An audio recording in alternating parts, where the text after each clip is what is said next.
we're going to finish on Paramount Plus with our fourth and last new drama series. It arrives on Thursday, the 10th of October.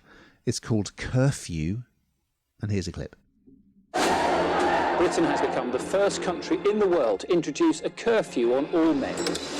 That's the issue being debated in the House of Commons today. We hold men accountable now. Women feel safe.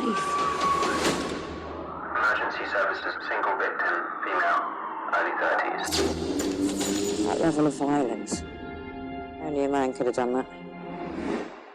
Yep, so this is quite a provocative thriller. It is season 1, as you say, and there are 6 episodes. And this just made my heart race from the very beginning, because it just feels so in the job that I do, we talk a lot about women's rights and, you know, feeling safe on the street and being able to walk out without feeling vulnerable all the time. And, you know, essentially the force that can be used by a man over a woman. But I appreciate this is sort of a singular lens, but we write quite a lot of articles about that kind of thing, and the fear of, as I say, that women have when they go out in the evening, shouldn't be alone. You know, we should really be able to be alone, shouldn't we?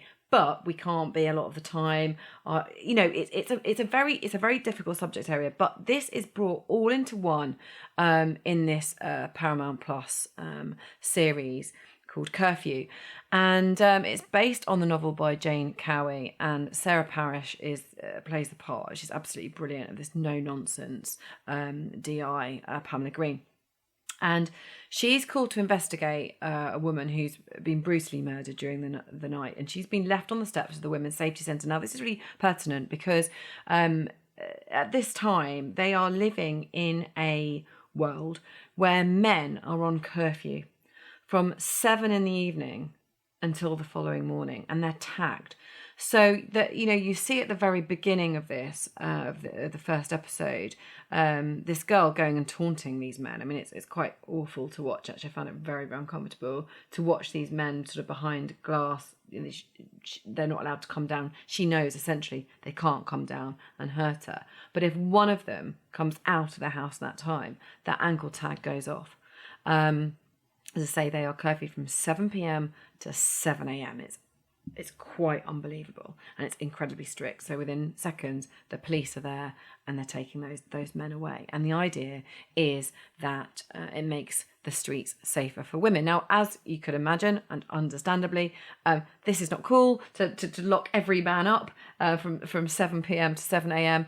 And this is causing, you know, huge uproar and civil unrest. And so the pertinent point of this brutal murder outside of this Women's Safety Centre, Sarah Parish, who plays DI Pamela Green, is convinced that it's a man that's done it.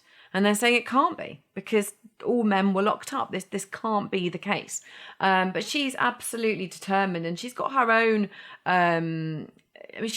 she's got her own issues. I mean, at the beginning, you see she's quite bruised down her back. There are a few scenes that let you know that some things aren't great for her. She's also seen some pretty awful things, and she does a brilliant job of that trauma, I think, being etched across her face. She looks almost grey with the pain that she must see and the horror of what she has seen, and even she saw in with this latest murder. And she said, she feels that her gut instinct says that this killer is definitely male, and she's not going to rest until he's caught, despite them finding somebody who says it was them, and that's a woman. So you can see, you can just see this all kicking off. Now, there are some familiar faces in here. I'm sure they just raided EastEnders cast, really, because you have Lucy Benjamin, Bobby Brazier, Anita Dobson, Larry Lamb. There's a few different faces in here, and also Alexandra Burke, her first foray into the acting world. She plays the teacher, and she, do you know what?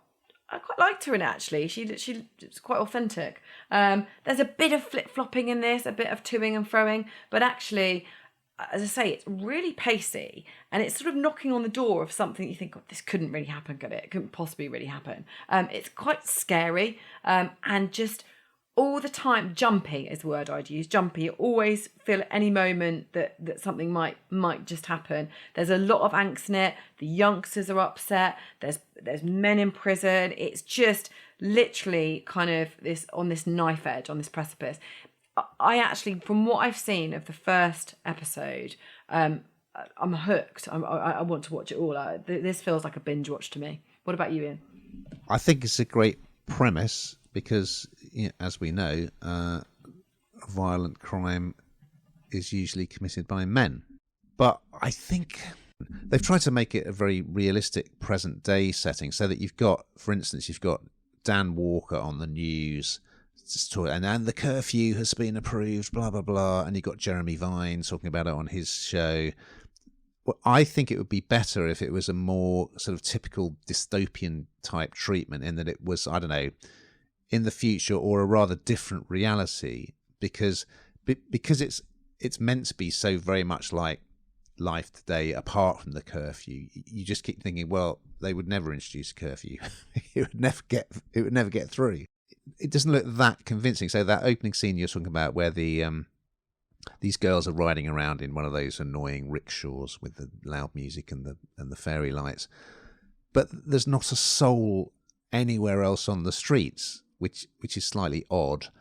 And then this one guy who's kind of been looking at them out of his window, he suddenly appears on the street, and the police turn up because they've all got electronic ankle tags. So as soon as they go out of their homes, the police are alerted, and he's sort of confronting this woman who'd been sort of taunting him in a way, and he's going to attack her.